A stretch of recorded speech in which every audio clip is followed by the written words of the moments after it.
आज हम लोग इस पार्ट में वर्टिब्रा कॉलम के बारे में देखेंगे। Vertebra column are the 26 individual interlocking bones that form spinal column. Vertebra column जो कि 26 इंडिविजुअल इंटरलॉकिंग बोन, यानी कि वर्टिब्रा कॉलम में लगभग 26 इंडिविजुअल यानी कि 26 बोन्स प्रेजेंट होते हैं, जो कि सभी मिल करके एक स्पाइनल बनाते हैं, spinal column. 24 bones separated in vertebra column extended downward from the occipital bone of the skull। 24 bones जो कि separated in vertebra column extended downwards यानी कि डाउनवर्ड्स की तरफ, उल्टा तरफ जुड़ा होता है। और ऑसिपिटल बोन्स, स्कल का जो ऑसिपिटल बोन होता है उससे डाउनवर्ड फॉर्म में होता है 24 बोन्स, सेपरेट 24 बोन्स।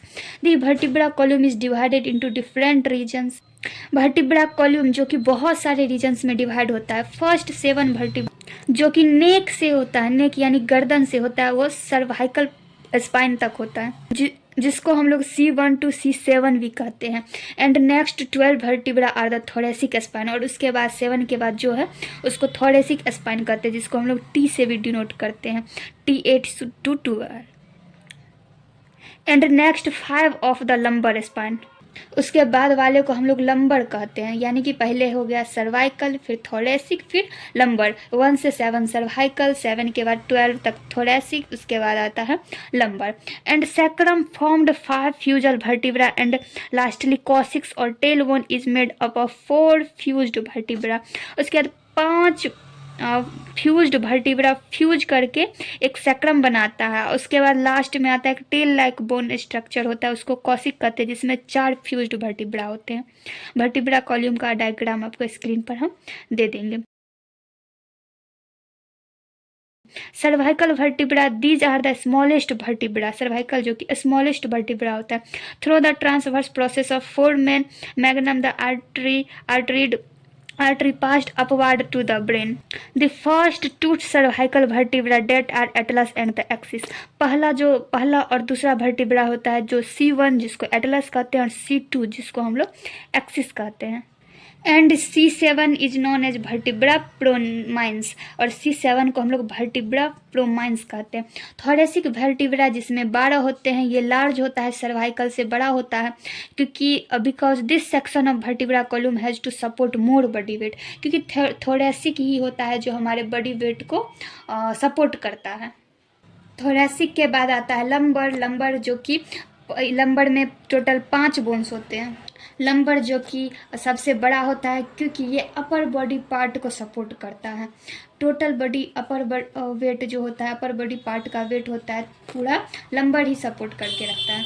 लंबर के बाद आता है सैक्रम और कॉसिक्स। सैक्रम जिसमें 5 बोन जो कि फ्यूज्ड होते हैं, कॉसिक्स जिसमें कि 4 बोन फ्यूज्ड होते हैं। लंबर जो ट्रायंगुलर और वेज्ड शेप का बोन होता है। अपर पार्ट और base part articulate with the 5th lumbar vertebra. Upper part और बेस पार्ट जो होता है वो 5th लंबर वर्टिब्रा से वो आर्टिकुलेट होता है, यानी कि ज्वाइन होता है। कॉसिक्स जो कि 4 फ्यूज्ड वर्टिब्रा से बना होता है, ये स्मॉलेस्ट ट्रायंगुलर बोन होता है। The broad base with which articulate with the tip of the sacrum, और इसका जो ब्रॉड बेस होता है वो सैक्रम से अटैच होता है। Function of vertebra column, vertebra column का फंक्शंस क्या होते हैं? तो सपोर्ट टू द हेड, ये क्या करता है? हेड को सपोर्ट करता है। अपर बॉडी पार्ट को सपोर्ट करता है। Help to maintain balance in the upright position, ये बॉडी को बैलेंस करने में, इसको अपराइट पोजिशन में खड़े रखने में हेल्प करता है। अगर हमारे पास वर्टिब्रा नहीं होगा तो हम लोग भी सांप के तरह रेंगेंगे। परमिट मूवमेंट, ये मूव करने में भी हेल्प करता है, इसको मूव करने में इसको परमिट करता है। एब्जॉर्ब शॉक्स ड्यूरिंग वॉकिंग, और वॉक करते टाइम यानी चलते टाइम ये शॉक को एब्जॉर्ब करता है। Rib cage, the ribs are the set of 12 pair bone which form the protective cage of thorax. Ribs जो होता है वो 12 पेयर होता है, यानी कि टोटल 24 होता है, जो कि एक प्रोटेक्टिव केज यानी कि पिंजरे की तरह होता है थोरैसिक के लिए, जिसके अंदर हमारा लंग्स भी प्रेजेंट होता है, हमारा स्टमक को भी प्रोटेक्ट करता है, हमारे हार्ट को भी प्रोटेक्ट करता है, और हमारे लिवर्स को भी प्रोटेक्ट करता है। तो रिब्स में देखते हैं sternum. Sternum is the also known as breast bone. Sternum को हम लोग ब्रेस्ट बोन भी कहते हैं। Sternum is long flat bone located in the central part of the body. Sternum जो कि सेंट्रल पार्ट में प्रेजेंट होता है। It connects the rib cartilage and form the front of the rib cage, thin, helping to protect the heart, lungs and major blood vessels from injury। Sternum जो कि आगे के body part में present होता है, जो कि हमारे रिब्स से अटैच होता है, हमारे कार्टिलेज से अटैच होता है, जो कि एक रिब केज बनाता है यानी पिन बनाता है। और वो जिस उसके अंदर हमारा हार्ट, लंग्स, उसके बाद उसके अलावा बहुत सारे वेसल्स, ब्लड वेसल्स प्रेजेंट होते हैं, जिसको वो बचाता है, इंजरी से बचाता है। रिब्स जिसके अंदर टोटल 12 पेयर्स होते हैं यानी 24 होते हैं, जो कि थोरेसिक केज बनाता है। फर्स्ट 7 रिब्स जिसको हम लोग ट्रू रिब्स कहते हैं। नेक्स्ट 3 रिब्स जिसको हम लोग फॉल्स रिब्स कहते हैं। और लोवेस्ट 2 पेयर होते हैं जिसको हम लोग फ्लोटिंग रिब्स कहते हैं। ट्रू रिब्स इसलिए क्योंकि वो स्टर्नम से डायरेक्ट जुड़ा होता है। फॉल्स रिब्स इसलिए कहते हैं क्योंकि वो स्टर्नम से ना जुड़ करके ट्रू रिब्स से जुड़ा होता है। और फ्लोटिंग रिब्स इसलिए कहते हैं क्योंकि वो हवा में, एयर में फ्लोट करते रहता है यानी कि तैरते रहता है। यहाँ पे स्टर्नम का एक फिगर बनाया हुआ है जिसमें ऊपर का पार्ट मैन्यूब्रियम, बीच में बॉडी, फिर नीचे एक्सट्रॉइड प्रोसेस। तो ये सब हम लोग एक्सियल स्केलेटन का देख रहे थे। अब हम लोग देखेंगे अपेंडिक्यूलर। एक्सियल यानी सेंट्रल पार्ट का। अब हम लोग देखेंगे अपेंडिक्यूलर यानी कि both sides, upper limbs, lower limbs और उसके अंदर ग्राइडल का बात। Appendicular skeleton. Appendicular consists of the shoulder girdle with the upper limbs, pelvic girdle with the lower limbs. Upper limbs के साथ शोल्डर ग्राइडल होता है और लोअर लिम्स के साथ पेल्विक ग्राइडल होता है। शोल्डर ग्राइडल जिसको हम लोग पेक्टोरियल ग्राइडल भी कहते हैं। It is set of bone that connect the upper limb to the axial skeleton. ये एक सेट ऑफ बोन होता है जो कि एक्सियल स्केलेटन से कनेक्ट होता है। It is made up of clavicle यानी कॉलर बोन, जिसको कॉलर बोन भी कहते हैं। स्कैप्यूला जिसको सोल्जर ब्लेड, और क्लेविकल जिसको कॉलर बोन भी कहते हैं। क्लेविकल यानी कि कॉलर बोन को हम लोग ब्यूटी बोन भी कहते हैं। Pelvic girdle and lower limbs. Pelvic girdle, the lower limbs joint from with the trunk of pelvic girdle. Pelvic girdle के trunk से lower limbs जुड़ा होता है। Pelvic girdle formed by the 2 innominate bone यानी 2 innominate bone से pelvic girdle से जुड़ा होता है। पेल्विक ग्राइडल को हम लोग बोनी पेल्विस भी कहते हैं क्योंकि ये प्यूबिक एरिया को प्रोटेक्ट करने का काम करता है। ये बेसिन शेप का होता है। Innominate bone fused with ilium, ischium and pubis. Innominate bone में इलियम, इस्चियम और प्यूबिस होता है, तीनों फ्यूज्ड होकर के इनोमिनेट बनाता है।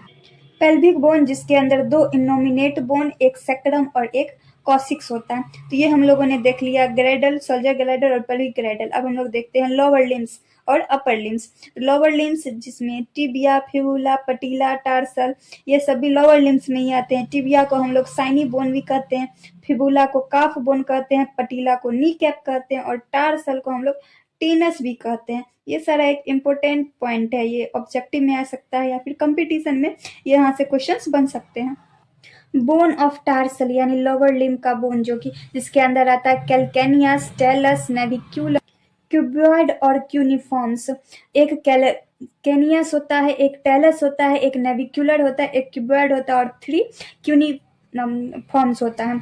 8 कार्पल बोन्स भी प्रेजेंट होते हैं। प्रोक्सिमल रो में एस्केफॉइड, लिनिएट, ट्राइगेट्रियम, पिसिफॉर्म और डिस्टल रो में ट्रेपीजियम, ट्रेपीजॉइड, कैपिटेट और हेमेट होता है।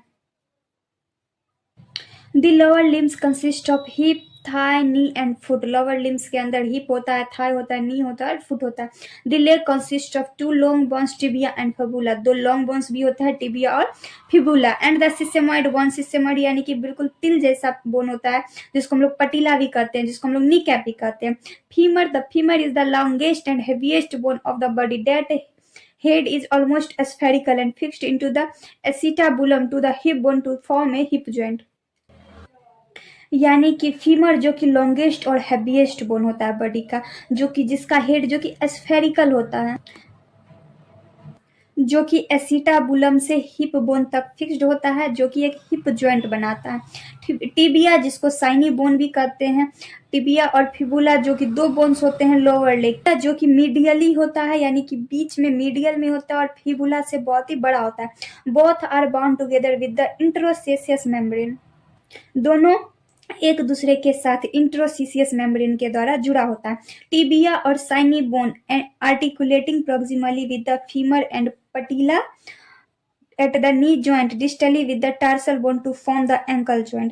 टिबिया और या फिर इसको हम लोग साइनी बोन भी कहते हैं, जो कि प्रोक्सिमली फीमर के साथ होता है, और पटीला जिसको हम लोग नी जॉइंट कहते हैं, जो कि टार्सल बोन के साथ होता है, जो कि एक एंकल जॉइंट बनाता है, घुटना। It is the major weight bearing bone of the lower leg. यही एक पार्ट होता है जो पूरा बॉडी का मेजरली वेट जो कि टिबिया और फिबुला ही कैरी करके रखता है, बियर करके रखता है। अगर हम लोग अपर लिम्स की बात करें तो इसके अंदर आता है ह्यूमरस, रेडियस, अल्ना। उसके अंदर बहुत सारे जॉइंट्स भी आते हैं। Humerus, this is the bone of the upper arm, upper arm का बोन है। और ये अपर लिम्ब जो कि शोल्डर ग्राइडल से जुड़ा होता है, जिसके अंदर स्कैपुला, शोल्डर ब्लेड भी प्रेजेंट होता है। The distal end of the bone present to surface that articulate with the radius and ulna to form the elbow joint. जो डिस्टल इंड होता है इस बोन का, वो एक सरफेस बनाता है उस आर्टिकुलेट से with the radius and ulna to form the elbow joint. Radius और अल्ना से ज्वाइंट होता है, आर्टिकुलेट होता है, जो कि एक एल्बो जॉइंट बनाता है। रेडियस और अल्ना जो कि two bones of the forearm, ये एक दो बोन होता है फोर आर्म का। The ulna is larger than radius bone, ulna जो कि रेडियस बोन से बड़ा होता है। They articular with the humerus at the elbow joint, elbow joint पर वो ह्यूमरस से आर्टिकुलेट होता है यानी जॉइंट होता है। The carpal bones and wrist joint connect with each other at the proximal and the radio ulnar joint, radio ulnar joint पर जो कार्पल बोन्स होते हैं और रिस्ट जो कि जॉइंट होते हैं, कनेक्ट होते हैं, एक दूसरे से मिलते हैं, जिसको रेडियो अल्नर जॉइंट भी हम लोग कहते हैं। Carpal joint, these are 8 carpal bone arranged in 2 row of 4 arm inside and outward। इसके अंदर और इसके बाहर लगभग 8 कार्पल बोन्स प्रेजेंट होते हैं, जो कि ज्वाइंट करके कार्पल जॉइंट बनाते हैं। प्रॉक्सिमल पे स्केफॉइड, ल्यूनिएट, ट्रैकिट्रियम पिसीफॉर्म होता है। डिस्टल पे ट्रेपीजियम, ट्रेपेजॉइड, कैपिटेट और हेमेट प्रेजेंट होता है।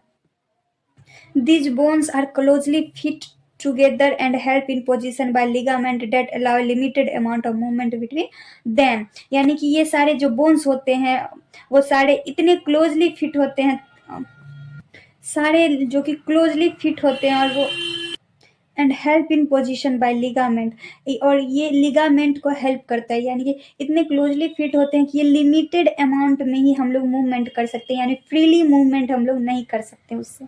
मेटाकार्पल और फेलेंगस, मेटाकार्पल जिसमें 5 बोन्स प्रेजेंट होते हैं हैंड में, पाम ऑफ द हैंड, हाथ के हथेली में। प्रॉक्सिमल इंड जो कि आर्टिकुलेट होता है कार्पल बोन से, और डिस्टल इंड जो कि फेलेंगस से। फेलेंगस जिसको हम लोग उंगलियों की हड्डी भी कहते हैं, जिसमें 14 बोन्स प्रेजेंट होते हैं, 3 जो कि साड़े में और थंब में 2 प्रेजेंट होते हैं bones. They articulate with the metacarpal bone and with each other by हिंग जॉइंट, ये हिंग जॉइंट से अटैच होते हैं और मेटाकार्पल बोन से आर्टिकुलेट होते हैं।